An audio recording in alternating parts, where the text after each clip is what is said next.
O grupo Kiss foi formado nos anos 70 e por trás da banda existem algumas histórias bem sombrias e eu posso te provar. Kiss está entre as bandas mais bem-sucedidas da história do rock, mas apesar de suas conquistas e do sucesso na indústria musical, nem tudo sempre correu bem para esses 4 integrantes da banda. Alguns acontecimentos marcaram bastante a banda Kiss. Cada membro do Kiss teve um início de vida bastante difícil. Antes de se mudar para os Estados Unidos com sua mãe aos 8 anos, Gene Simmons vivia em Israel na extrema pobreza, sobrevivendo apenas com pão e leite e ainda consumia esses alimentos de forma controlada para não acabarem rápido. Ace Frehley foi expulso de 3 escolas e ainda abandonou uma 4ª quando estudava no Bronx, em Nova York. Ele também fazia parte de uma gangue. Em uma entrevista ele comentou que a música salvou a vida dele, fazendo ele se afastar de coisas bem negativas. Enquanto isso, Paul Stanley nasceu com um problema congênito no ouvido chamado microtia. Ele basicamente nasceu sem uma orelha. Alguns podem pensar que isso não seria um grande problema para ele, mas Paul já contou ter sofrido bastante por causa disso. E por fim temos o baterista Peter Criss. Peter frequentou uma escola católica no Brooklyn, onde ele sofreu punições severas na mão das freiras, incluindo ter seus dedos golpeados várias vezes até sangrarem. Peter era punido por coisas banais, como deixar o cabelo crescer demais, por exemplo. Apesar de suas histórias distintas e nascendo em lugares bem diferentes, esses 4 se uniram no início dos anos 70 e chocaram o mundo, formando uma das bandas de rock mais influentes e conhecidas de todos os tempos.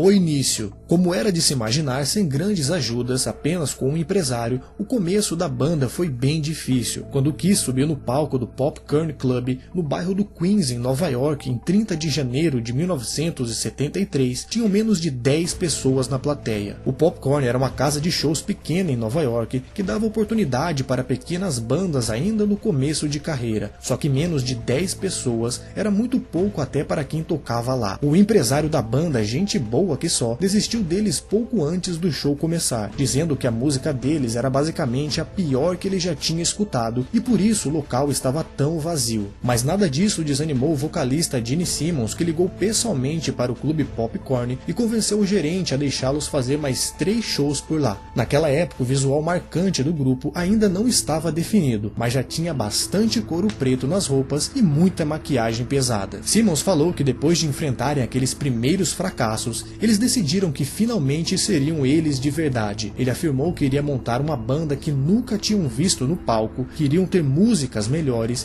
que iriam tocar melhor e se dedicar totalmente ao grupo. E dessa forma nasceu a banda Kiss, como todos conhecem. A identidade visual do grupo é algo muito marcante. As roupas, a maquiagem de cada um, aliás, cada membro da banda criou um personagem e significado para sua maquiagem. Sim, a maquiagem do grupo Kiss tem um significado, diferente das máscaras do grupo Slipknot, que muitos dizem não ter significado nenhum e ser apenas para o marketing e uma marca registrada do grupo. Gene Simmons, vocalista do Kiss, com sua pintura se denomina The Demon, ou o demônio. Paul Stanley, o guitarrista, com sua pintura diz ser o The Star Shield, ou a criança estelar. Dá pra ver que a pintura dele sempre tem mesmo uma estrela ali no olho. Já o Ace Frehley diz ser o The Spaceman, ou o astronauta. E por fim, o baterista Peter Criss é o The Catman, isso mesmo, o Homem-Gato, e sua maquiagem deixa isso bem claro, a ponta do nariz pintado e os 2 traços do lado que imitam os bigodes do gato. Esse é o significado mais simples e digamos mais amigável do significado de cada maquiagem, mas é claro que na internet há quem diga que existem outras razões para os integrantes da banda pintarem o rosto. Se você já ouviu alguma história ou teoria sobre isso, deixa aí nos comentários. A banda foi formada em 1973 e o nome Kiss foi sugerido pelo guitarrista Paul, que enquanto dirigia com o baterista Peter, falou ter gostado da simplicidade e do impacto da palavra. Problemas com dinheiro. Os primeiros anos da banda estavam longe de ter algum glamour. Em 1973, depois de realizarem seus primeiros shows na cidade de Nova York, o Kiss contratou Bill Aucoin como empresário e logo se tornaram a primeira banda a assinar contrato com a recém-criada Casablanca Records. Acontece que os primeiros lançamentos do Kiss não tiveram grandes vendas, bandas. As apresentações ao vivo e o visual marcante dos integrantes deram até um reconhecimento para eles na época, mas a banda estava se tornando uma atração cult em pequenos festivais de música. O grupo não estava conseguindo conquistar novos fãs e expandir os shows para grandes eventos. O Kiss permaneceu praticamente desconhecido. As críticas frequentes eram desanimadoras, mas eles resolveram fazer 3 turnês em grande escala, passando por várias cidades, o que acabou deixando eles e a Casablanca Records afundado em dívidas. Gene Simmons falou que algumas vezes ele duvidou se iriam mesmo conseguir ter algum reconhecimento e viver da música. Durante esse período, a Casablanca Records quase faliu, o Kiss correu o risco de perder o seu contrato de gravação. Entendam, a Casablanca Records estava dando todo o apoio para a banda. Neil Bogart, o criador da Casablanca, estava acreditando no sucesso deles, mas infelizmente a banda não estava dando resultado. No ano de 1975, a situação financeira estava tão difícil que Al Coyne, o empresário da banda, chegou a pagar a turnê com o seu cartão American Express. Só que em setembro de 1975,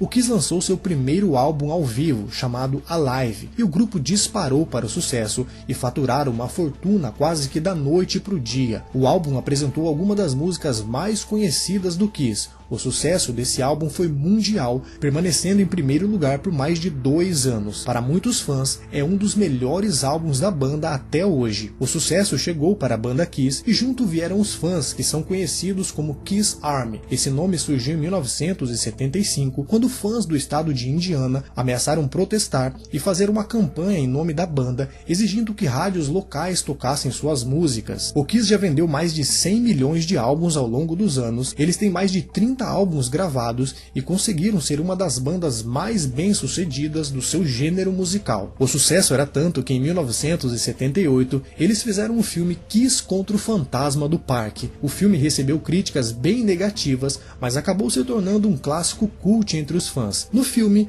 o Kiss é uma banda de rock formada por super-heróis que lutam contra os planos de um vilão que quer destruir, olha só que malvado, um parque de diversões da Califórnia. O Kiss realmente soube explorar sua marca no auge. Eles foram uma das primeiras bandas a explorar isso. Eles lançaram vários produtos, desde bonecos, máquinas de fliperama, preservativos e até caixões. Sim, a banda vendeu de tudo com a marca deles. A conexão nazista. Durante sua primeira turnê internacional em 1976, os membros do Kiss foram acusados de antissemitismo na Alemanha e em outros países europeus. Devido ao seu logotipo, as letras SS, que fazem parte do nome da banda, eram muito semelhantes à insígnia da organização paramilitar do Partido Nazista. O logotipo foi proibido na Alemanha, onde o uso de símbolos e imagens associadas aos nazistas é ilegal e sujeito a multas ou até a prisão. Os membros do Kiss sempre negaram qualquer conexão do logo da banda com o partido. Ace Frehley, guitarrista que desenhou o logotipo à mão, disse que ao fazer estava pensando em raios e não nos nazistas. Em uma entrevista anos atrás que deu para a MTV, ele quis deixar registrado que não acreditava em Hitler, sua ideologia ou qualquer coisa que ele representava, deixando claro que o logotipo da banda não foi inspirado no partido nazi, mas eram apenas raios que ele pensou naquele momento. O fim disso é que o logotipo do Kiss foi proibido na Alemanha logo depois da turnê internacional. Simmons comentou que foi uma decisão ridícula, falando que o Kiss era 50% judeu. A banda acabou mudando o logotipo para todos os compromissos comerciais na Alemanha, achatando os raios para evitar multas ou mais problemas. O vício de Chris. Nos anos 70, Peter Criss desenvolveu um vício destruidor em cocaína. Em sua autobiografia de 2012, ele escreveu assim: todos ao meu redor usavam, gerente, advogado, pessoal da gravadora, guarda-costas, fotógrafos. Eu ficava sentado em frente a um grupo de caras de terno que estudaram em Harvard, todos cheirando. Só mais tarde ele percebeu as graves consequências da dependência. Criss chegou a falar em entrevista que achou que aquilo era algo legal de se fazer. Ele pensou que por terem advogados, gerentes de negócios e presidentes de gravadora fazendo, não teria problema algum, mas é claro que tinha. Criss conta que para ele foi como se ele misturasse gasolina e fogo, e aquilo estava destruindo ele. Criss lutou muito para superar sua dependência e em 1982 foi para a reabilitação. Alguns anos depois teve uma recaída, mas afirma estar sóbrio desde então. Ele disse que escrever sua autobiografia em 2012 foi uma experiência marcante e o ajudou a aliviar a dor de seu vício do passado. Chris Pior chora e sai da banda. Durante os dias mais sombrios do vício em drogas, Peter Criss foi demitido da banda por causa de seu comportamento descontrolado. Em pelo menos 3 ocasiões durante uma turnê em 1979, Criss sabotou propositalmente os shows da banda, e durante um show em 8 de dezembro, quando Paul, o guitarrista, gesticulou para Criss diminuir o ritmo no meio de uma música, ele levou isso para o lado pessoal. Criss diminuiu intencionalmente o ritmo da música até quase parar no meio do show, e não parou por aí. 2 dias depois, durante um show na cidade de Jackson, no Mississippi, Criss parou de tocar sem motivo nenhum durante uma música. Criss falou que não se sentia tratado como os demais do grupo e já tinha falado do seu desejo de sair da banda se as coisas não mudassem. Criss falou que começou a se sentir um integrante inútil na banda. Já os outros membros da banda sentiram que não podiam mais permitir as atitudes de Criss, que estava prejudicando todo o grupo. Durante um show, Criss acertou o vocalista Gene Simmons na parte de trás da cabeça com sua baqueta e depois ameaçou ele com uma garrafa quebrada no camarim. Para Simmons e o restante da banda, isso foi a gota d'água. Criss foi demitido e substituído pelo novo baterista Eric Carr. Crise na banda. A saída de Peter Criss apenas revelou que a banda tinha muitos problemas internos, que não seriam facilmente resolvidos. Os estilos de vida festeiros de Criss e Ace não combinavam com o estilo de trabalho mais sóbrio de Gene Simmons e Paul Stanley. Resumindo, Ace Frehley, guitarrista, e Peter Criss, baterista, eram mais da farra, da bagunça, enquanto que Paul Stanley e Gene Simmons eram mais tranquilos, ou pelo menos não atrapalhavam os compromissos da banda. A saída do baterista Criss criou claramente um racha na banda. O grupo Kiss já não era mais o mesmo unido do começo. A partir desse momento, começou uma lenta e dolorosa separação da formação original da banda. Ace Frehley, o guitarrista, fez seu último show com a banda em 1980, mas só deixou a banda de forma oficial 2 anos depois, em 1982. Ele chegou a falar que não sentia mais conexão com o Kiss e não estava feliz no grupo, e com a saída de Criss e Frehley, a formação original do Kiss chegou ao fim.